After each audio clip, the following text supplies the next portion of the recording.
Comenzamos a hacer aplicaciones óptimas con Java para poder detectar todos los posibles errores que haya en una aplicación. A continuación, en el siguiente vídeo, vamos a controlar errores bien en tiempo de compilación, vamos a verlo en tiempo de diseño o bien en tiempo de ejecución. Vamos a crear un proyecto nuevo que lo vamos a llamar control de errores. Control,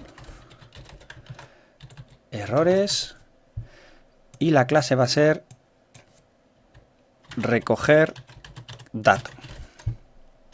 Voy a recurrir a un ejemplo muy sencillo donde vamos a recoger simplemente un valor por teclado. Vamos a decirle al usuario que introduzca un número por teclado y lo vamos a recoger. Vamos a ver posibles errores que puede provocar estas pequeñas líneas de código. Como en ejemplos anteriores, existe la clase BufferReader para poder recoger lo que el usuario introduzca por teclado. Entonces nosotros lo que vamos a hacer es crear un objeto de tipo BufferReader para recoger lo que el usuario escriba por teclado. Mirad lo que estamos haciendo. Creo un objeto de tipo BufferReader donde lo importamos, recordad que era el paquete IO, tanto BufferReader como StringReader, para recoger lo que nosotros introduzcamos por teclado. Me creo una variable de tipo BufferReader llamada teclado.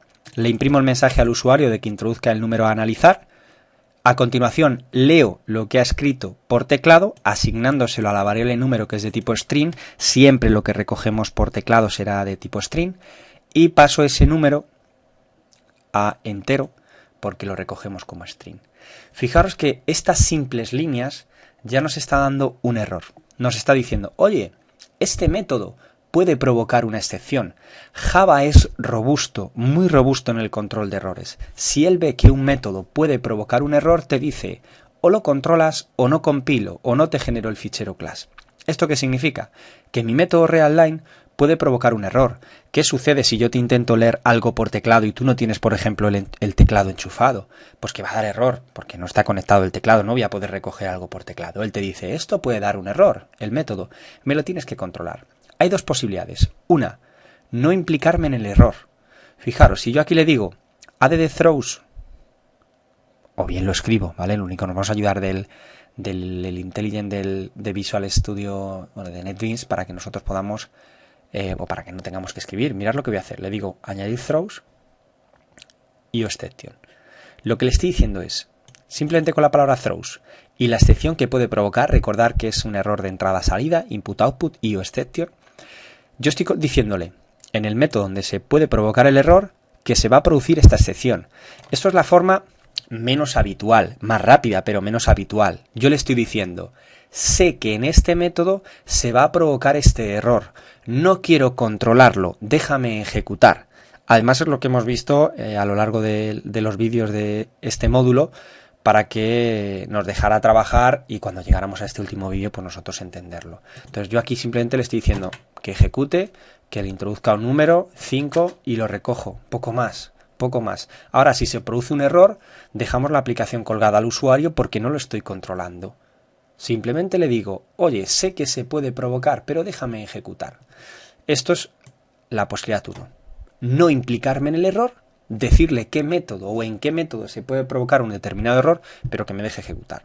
Como es lógico, aquí solo hay 4 líneas, pero si se pudieran provocar algún otro error más, porque tuviéramos 50 líneas, 60 líneas, sería tan sencillo como colocar coma, otro error, coma y otro error. Si separas por coma podéis indicarle todos los errores que se pueden producir en el método. Caso 1, repetimos, no implicarnos. Se pone la palabra reservada throws y la excepción que se puede provocar. La posibilidad 2 es implicarte en él. Llegar y decirle, oye, que sé que hay error. Si me quiero implicar en él, pues mirar, también puedo decirle que vamos a colocar para no tener que escribirlo y que lo veáis bien. Yo recomiendo siempre al principio escribir vosotros el control de errores para que os familiaricéis con ello y luego ya que os ayudéis del editor. Vamos a hacerlo sencillo.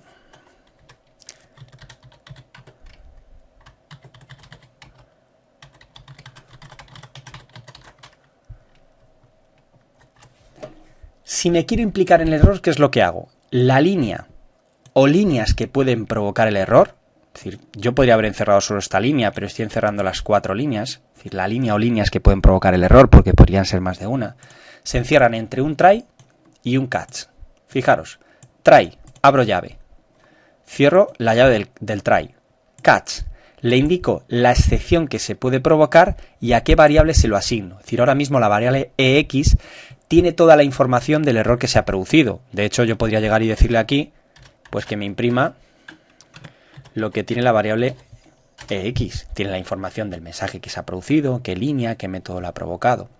Entonces, si él viene a esta línea y da error porque no está el teclado enchufado, lo que hace automáticamente es que se va al catch donde está el tratamiento de este error y lo que hace es que ejecuta lo que hay entre la apertura y cierre de llaves. En este caso yo solamente le muestro un mensaje, pero podría decirle, el teclado está desconectado, conéctelo y vuélvelo a intentar. Es decir, sería el tratamiento que yo le quiero dar al error. Ya no estoy diciéndole, quiero ejecutar, déjame ejecutar, no quiero controlarlo, no. Lo estoy controlando y me estoy implicando en ello. Fijaros que la ejecución sería la misma, pero no me estoy implicando. Simplemente, me estoy implicando. Yo aquí, en caso de que se produzca un error, entraría en este catch, me imprimiría el mensaje, aunque no lo normal no es imprimir un mensaje. Si yo me conecto a una base de datos y el servidor está desconectado, yo debería decirle que conecte el servidor, que lo vuelva a intentar, o si voy a hacer una copia de seguridad en el pendrive y no está introducido, también le avisaré, etcétera, etcétera. También fijaros que se puede provocar más de un error. Ejemplo. Yo le estoy diciendo, introduce el número a analizar. Si en lugar de meter un número, introduzco una letra o una palabra, fijaros que me da la excepción Number Format Exception. No está controlada, solo está controlada IOException. Yo puedo tener un try y varios catch para controlar más de un error. Igual que antes hemos dicho que aquí en el método podía poner throws y las excepciones que se pueden provocar separadas por coma, también podemos colocar más de un catch por si acaso nuestras líneas de código pueden provocar más de un error. Realmente donde me está dando error es en esta línea. Cuando estoy pasando a entero el número introducido. Como no es un entero, nos da error y dice, oye, yo no puedo pasarte un string a número. Mirad lo que hago. Puedo poner otro catch. En este caso, la excepción que salta es number format. Se lo asigno a la variable ex2.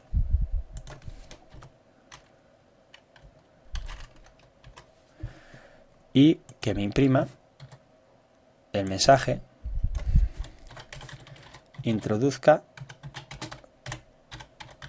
números. Si se produce el error IOException, entrará en el tratamiento que hay entre la apertura y cierre de llaves de la clase IOException o del control de la clase IOException, y si salta number format exception, entrará entre la apertura y cierre de llaves donde tendría el tratamiento. Mira como aquí le digo, introduzca números, por favor. Si ejecuto, meto texto y le doy enter, fijaros que es cierto, me dice introduzca números, por favor, y me muestra el mensaje de la excepción que se ha provocado porque X tiene toda la información referente a la excepción. Vemos claramente, si pongo un punto de interrupción, que el proceso es como lo estamos indicando. Si depuro, me dice que introduzca algo por teclado, introduzco texto, lo está leyendo, lo pasa entero, falla y se va, si veis, justo al catch donde está controlado esa excepción. Es esta la que está controlando y él se va a su catch, al catch del error que está controlado. Muy importante también comentar que todas las excepciones que veamos hasta ahora, en este primer bloque, todas heredan de la clase exception. Todas heredan de la clase exception. Por lo tanto, puede ser que yo haga lo siguiente. Controle IOException, controle number format exception y por último controle exception. Y diga aquí, error desconocido. ¿Con esto qué conseguimos?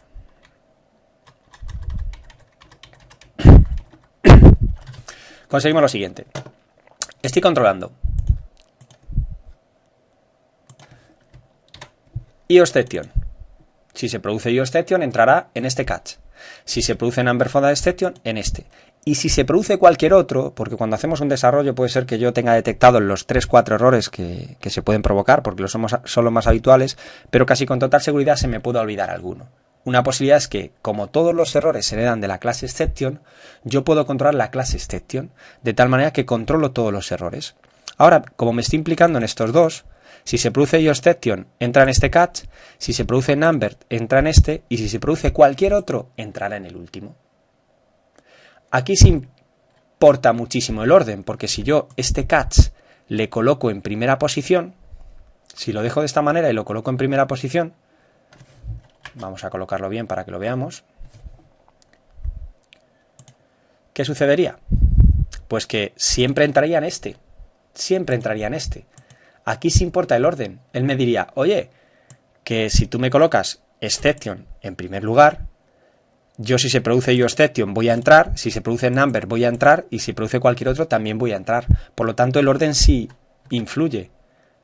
Sí influye. Aquí lo interesante es primero implicarme en los que yo quiera controlar, y luego controlar la clase base o madre de la que heredan todos, de tal manera que si no entra ninguno de estos dos es porque se ha producido algún otro error inesperado y entra en el exception. Lo podéis ver claramente. Si yo borro este catch, voy a borrar este catch, el de number format, fijaros que como controlo IO, y voy a provocar ahora el de number, metiendo texto, mirad cómo es cierto que entra en el segundo catch. Se ha producido number format exception. Como no está controlado, y está controlado exception, y todas se dan de esta, automáticamente entra en el último catch. Por último, también comentar que existe la cláusula finally,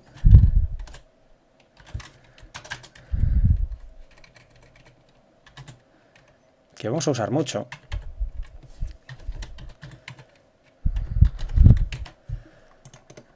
Mirad, voy a ejecutar, introduzco un número, lo introduzco bien, y me dice entra. Vuelvo a ejecutar, voy a provocar error, me dice error desconocido y también me dice entra. Por lo tanto, vemos claramente que el finally, lo que yo ponga en el finally, se ejecutará siempre, siempre, se produzca o no se produzca el error. Y se coloca siempre a continuación del último catch. Al del último catch donde yo he controlado la última excepción se coloca el final. Y hemos visto que es opcional, no es obligatorio. Entrará siempre, se produzca o no se produzca el error. ¿Por qué su importancia? Porque muchas veces, imaginar que en esta línea yo me conecto a un servidor de base de datos Oracle, que ya nos saldrá más adelante. Me conecto a un servidor de base de datos Oracle para ejecutar una consulta. Si la línea que me permite conectarme a Oracle da error, seguramente yo en el finally quiero cerrar la conexión a Oracle. Imaginar que me conecto a Oracle, realizo una consulta para poder recuperar datos de ese servidor de base de datos y esa consulta falla. Si esa consulta falla, lo normal es que yo cierre la conexión a Oracle y no la deje abierta. Por lo tanto, lo que haré será decirle aquí en el finally que me cierre la conexión. Pero si yo me conecto, realizo la consulta y todo ha ido bien, también lo que quiero es cerrar la conexión. Así que el finally lo utilizaremos para indicarle pues liberación de objetos, cierre de conexiones, etcétera, etcétera. Aquello que yo quiero que se produzca siempre, tenga error o no tenga error mi aplicación. Como es lógico, también en el finally podría yo tener una línea que provoque error y controlarlo también con un try y un catch. Es decir, podría darse el caso de que yo en el finally tenga que incluir algún try y algún catch para controlar errores que se produzcan dentro de esta sentencia. Estos son los dos casos de implicarme y no implicarme. Algo que nos va a salir pues de aquí a final del curso, tanto en los módulos de Enterprise Edition como en los framework como en Android.